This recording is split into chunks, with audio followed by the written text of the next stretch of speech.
Hello बच्चों, let's read the above question we are given. Find the component statement of the compound statements and check whether they are equal or they are true or false. The sun shines or it rains. तो statement क्या दी गई है? The sun shine और it rains. ठीक है, तो इसके लिए की कॉन्सेप्ट क्या होगा, चलिए देख लेते हैं.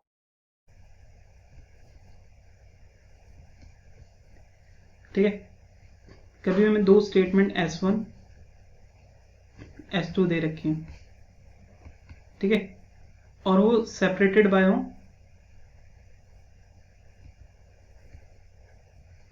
लॉजिकल ऑपरेटर हो. ठीक है, दो तरह के लॉजिकल ऑपरेटर होते हैं, एक होता है और, एक होता है एंड. ठीक है ना. और कैसे काम करता है? अगर और काम करता है जब तक हमारी स्टेटमेंट ट्रू है, एक सिंगल भी ट्रू हो जाती है तो वो ट्रू ही रिटर्न करेगा. S2 और S1 S2. जो फाइनल इसकी ट्रू वैल्यू हमारी फाइनल रिजल्ट होता है, रिजल्टेंट वैल्यू, कंक्लूड वैल्यू. ठीक है, अगर S1 हमारा ट्रू है और ये भी ट्रू है तो ये रिटर्न करेगा ट्रू. अगर S1 फॉल्स है और ये ट्रू है तो भी ये रिटर्न करेगा ट्रू. अगर ये फॉल्स है, ये भी फॉल्स है, तो ये रिटर्न करेगा, तब करेगा ये फॉल्स. ठीक है ना. अगर ये ट्रू है, ये फॉल्स है, तो भी ये रिटर्न करेगा ट्रू. ठीक है ना. सिमिलरली इसमें देख ले, तो इसमें क्या होगा कि इस कंडीशन एंड में क्या होता है, एंड में दोनों अगर ट्रू है तभी ट्रू होगा, तभी ट्रू होगा. अगर सिंगल भी फॉल्स हो गया तो वो स्टेटमेंट फॉल्स हो जाएगी. जैसे S1 हमारी मान लो ट्रू है और S2 हमारी फॉल्स हो गई तो ये भी फॉल्स होगा. दोनों फॉल्स हैं तो भी फॉल्स ही रहेगा. ठीक है ना. तो इसी कॉन्सेप्ट को ध्यान में रखते हुए इस क्वेश्चन को सॉल्व करते हैं. चलिए सॉल्व करते हैं. तो हमें गिवन स्टेटमेंट क्या देंगे? द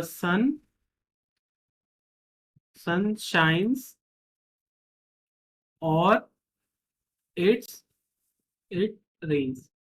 ठीक है, तो ये हमारे पास है कंपाउंड स्टेटमेंट. तो इससे हम कंपोनेंट स्टेटमेंट कैसे ब्रेक करेंगे? तो हमारी पहली स्टेटमेंट क्या होगी? The sun shines. ठीक है ना. एक हमारी ये स्टेटमेंट बन सकती है. ठीक है, दूसरी स्टेटमेंट क्या होगी? इट. ठीक है ना. ये कंपाउंड स्टेटमेंट जो है दो स्टेटमेंट से मिलकर बना है, the sun and it's rain से. ठीक है, तो हमारे पास क्या है? दो स्टेटमेंट है. ठीक है, और दो स्टेटमेंट किस लॉजिकल ऑपरेटर से लगी है? लॉजिकल ऑपरेटर कौन सा है? ठीक है, लॉजिकल ऑपरेटर है हमारे पास और. स्टेटमेंट क्या है? हमारी पहली स्टेटमेंट है द सन शाइन्स. ठीक है, सन शाइन करता है. ठीक है ना. तो इसका मतलब पहली स्टेटमेंट ट्रू हो गई. दूसरी स्टेटमेंट क्या है? It rain. क्या सन बारिश करता है? नहीं. तो हमारी दूसरी स्टेटमेंट क्या है? फॉल्स. तुम्हारे पास पहली स्टेटमेंट आई ट्रू और दूसरी स्टेटमेंट क्या है? फॉल्स. तो हम देखिए ये दोनों स्टेटमेंट किससे जुड़ी थी? और लॉजिकल ऑपरेटर से. और की कंडीशन क्या होती है? अगर दोनों स्टेटमेंट में से एक भी स्टेटमेंट ट्रू हो जाती है तो ओवरऑल क्या हो जाएगा? ट्रू. तो इसका मतलब क्या है? सो S1 और S2 हमारा क्या हो गया? और को इस तरीके से डिनोट किया जाता है. तो ये ओवरऑल हमारे पास क्या हो गया? ट्रू. ठीक है ना.